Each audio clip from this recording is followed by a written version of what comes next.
Hi friends, so let's start with MATLAB tutorial. So we'll see a lot of things in this startup program. So what I have done is I have taken a new editor window, so it will come as untitled, and I have just saved it as practice tutorial. Okay. Now as you can see that CLC, so this is used to clear the command window. So suppose you have written something a equal to like 20. Now if you run this program from here, so CLC will clear the command window whenever you run the program. Then close all, will close all the figures that is already open, and then clear or clear all is used to clear the variables that is already available in the workspace. So if you run, workspace will get cleared. Okay.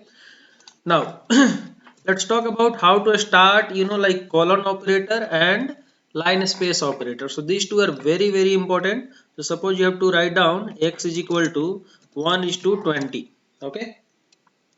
So what you can do is you can write down 1 colon 20. So it will give a step of 1 1. Okay. So if you run this, you will see 1 to 20 is having the values in x. Now suppose you want to change the step size. So like suppose you want to have steps 2. So it will give you steps of 2. 1, 3, 5, 9, 7 like that. Okay. So this is the way you can change the steps. So suppose you are having steps 5. Then it will have spaces of 5. Okay. Now it's not only 1 onwards. Like you can take minus 10 onwards as well, and suppose you give 200. So it's very easy that between two numbers like number a and number b, so let's take an example. A is equal to 20, b is equal to 40, and step size is equal to suppose r. Okay, which is 3.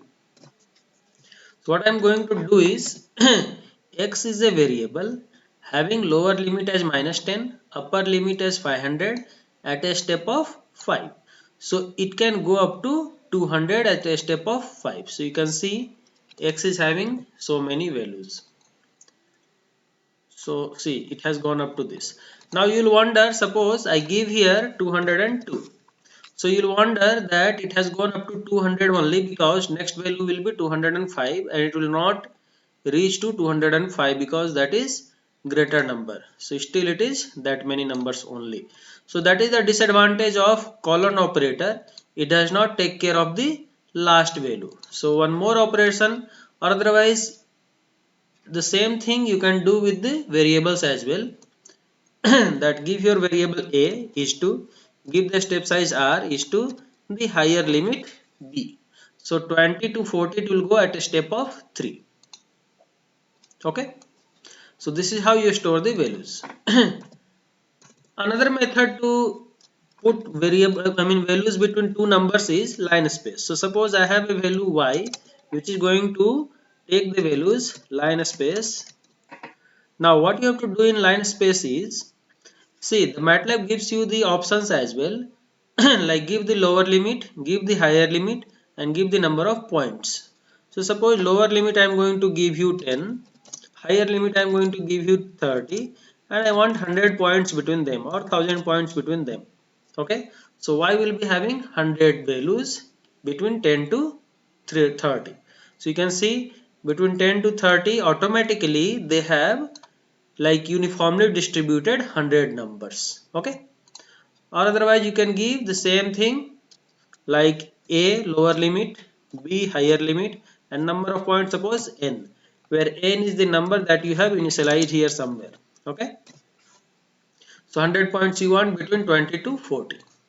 Okay, so 20 to 40 it has reached up to 100 points. So this is the advantage, the last number it definitely takes, and the beginning number also it is taking definitely 20 and 40. Okay, suppose you make only 40 points, it gives you 40 points. Okay, now let us talk about how to open a figure. So you can just write down figure and it will open a figure for you. So you can see a figure is opened. Okay, so whenever you plot something, like suppose I want to plot x versus y. Okay, so I can have x is equal to line space like minus 10 comma 10 comma 100 points. Okay, so minus 10 to 10 100 points are there, and y is equal to x square is there. Okay, so x square, if you're going to put, you have to put dot operator, so that because x is a vector like having more than one elements. Now figure I'm going to plot x comma y. Okay, so it will plot x comma y for us. All right, now what I'm going to do is I'm going to remove all these things, and let's plot another thing.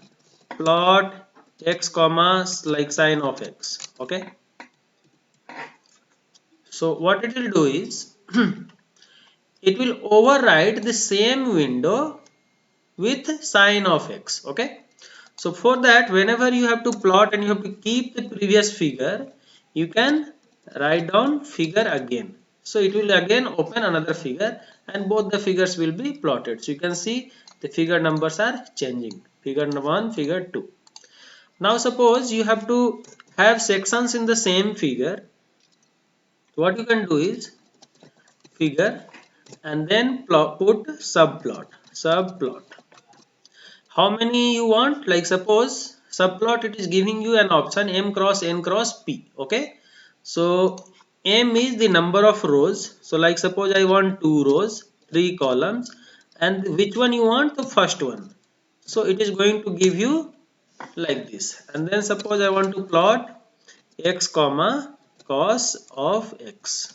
Okay, so it will subdivide my figures into 6 parts. Out of that, first part will be chosen, and in that cos x will be plotted.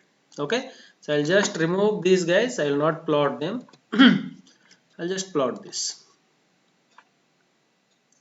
So you can see this figure has been subdivided into 6 portions where 2 rows are there and 3 columns are there. So instead of here, I can write down here second.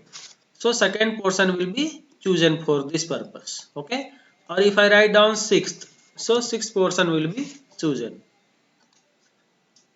Okay, so like first, second, third, 4, 5, 6. Or otherwise what you can do is you can plot the same thing like this. Okay, so what I will do is I will plot in first one cos x, second one maybe like 10x I will plot, and third one I will plot cos 2x, 2 into x, and fourth one I'm going to plot cos x by 2, and fifth one I'm going to plot x comma x square. Okay, and sixth one I'm going to plot exponential of x, so that is written as exp of x. Okay, so all these 6 graphs will be plotted in the same figure having different sections. So you can see all these figures have been plotted, and I have already added a tutorial for how to plot the like functions in a MATLAB, where everything will be explained, like how to increase or decrease the width of the lines, how to give the borders, and how we can put X label, Y label, and the titles. So all these things can be seen from that tutorial. Alright guys, so thank you very much. Bye.